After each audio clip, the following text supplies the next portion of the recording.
Ayon po sa isang sikat na market pundit na si Ginoong Armando Pantoja, ay tila may paparating daw na malaking kaganapan para kay XRP. Ang balitang ito ay pumupukaw po ng pansin dahil sa napakalaking on-chain activity na nagpapakita ng pagtaas ng interes ng mga whales o malalaking crypto investors kay XRP. Kaya sa video na ito ay aalamin natin ang detalye ng mga datos na nagiging dahilan ng bullish sentiments ni XRP. At syempre ang maaaring maging epekto nito para sa atin bilang mga traders or investors ni XRP. Pero bago po tayo magpatuloy ay nais ko lamang po munang bigyang linaw ang aking disclaimer kung saan ang nilalaman po ng video na ito ay hindi po ito isang financial advice. For education and information purposes lamang po ang layunin nito. Ngayon ay ano nga ba ang sinasabi ng mga datos tungkol kay XRP?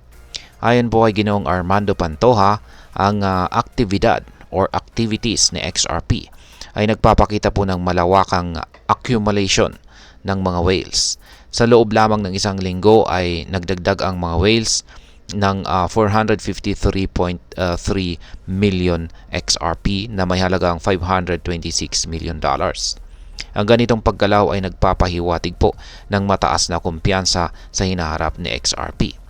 Base po sa ulat, ang mga wallet na naglalaman ng 1 million hanggang 10 million na XRP ay kasalukuyang nagmamay-ari ng 18% ng kabuuang circulating supply nito. Bukod dito, ang bilang ng mga wallet na mahigit 100,000 na XRP ay umabot na po sa all-time high na 51.59 billion XRP, kung saan ay kumakatawan po sa 85% ng kabuuang supply ni XRP.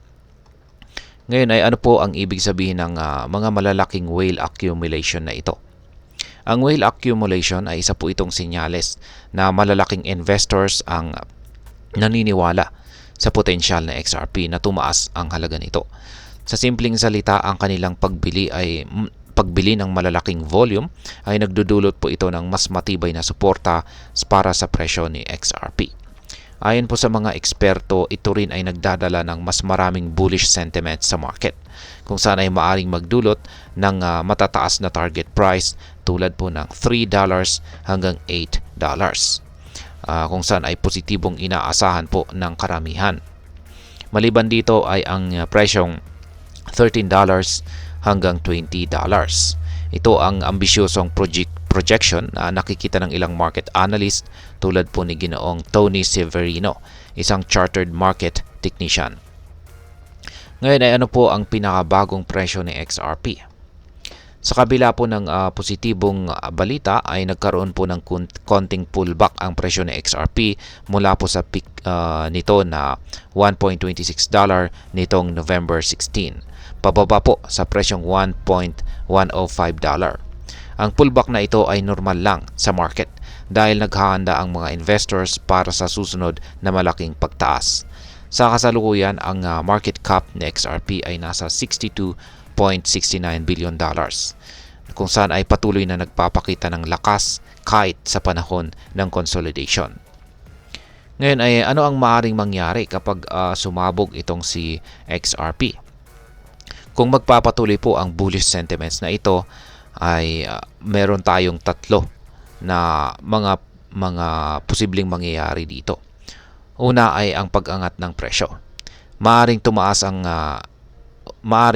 si XRP sa mga targets tulad po ng $8 o higit pa. Ito ay magiging malaking benepisyo para sa mga investors na maagang bumili. Pangalawa ay ang malawakang adoption. Kapag nakamit ni XRP ang mas mataas na presyo, maaaring mas maraming tao ang mahikayat na gumamit nito sa cross-border transactions. At ang pangatlo ay ang mas matatag na community. Ang pagdami po ng mga whales na nag-i-invest ay magbibigay ng mas malawak na suporta sa XRP ecosystem. Ngayon ay ano naman po ang posibleng epekto nito para sa atin bilang mga Pinoy investors at saka traders nitong si XRP. Una ay ang posibilidad na tayo ay kumita ng malaki. Ang mga Pinoy na nakabili po ng XRP sa mababang presyo ay maaring makaranas ng malaking pagtaas sa kanilang investment. Pangalawa ay malaking interest po sa crypto. Ang ganitong balita ay maaari pong mag-udyok sa mas maraming Pilipino na sumubok sa cryptocurrency. At ang pangatlo ay ang mas mabilis na remittance. Kung patuloy na magiging matagumpay si XRP bilang solusyon sa cross-border payments, maaaring maging mas mura at mabilis ang pagpapadala ng pera mula sa abroad papunta sa Pilipinas. Ngayon ay ano naman po ang aking masasabi tungkol dito? Para sa akin, si XRP ay isang promising na cryptocurrency. Ngunit mahalaga pa ring mag-ingat. Sa kabila po ng bullish sentiment, hindi natin maiiwasan ang volatility ng crypto market. Kaya ang pinakamagandang gawin ay una, gumawa ng sariling research. Huwag pong umasa lamang sa chismis o predictions. Pangalawa ay mag-invest ng kaya mong i-risk. Laging tandaan na ang crypto market ay high-risk investment. Kaya ayan, excited na ba kayo para sa paparating na malaking balita tungkol kay XRP? Ano po ang palagay ninyo? Dapat bang mag-invest ngayon o maghintay pa? Ibahagi ang inyong opinion sa comment sections sa ibaba. At ayan, hanggang dito na lamang po tayo sa video na ito mga ka-crypto. Sana po ay inyong nagustuhan ang aking paliwanag sa video na ito. Kung inyo po itong nagustuhan, pakiclick lamang po ang like button nito. Marami pong salamat sa panunood. Ingat po tayo lagi at God bless po sa ating lahat.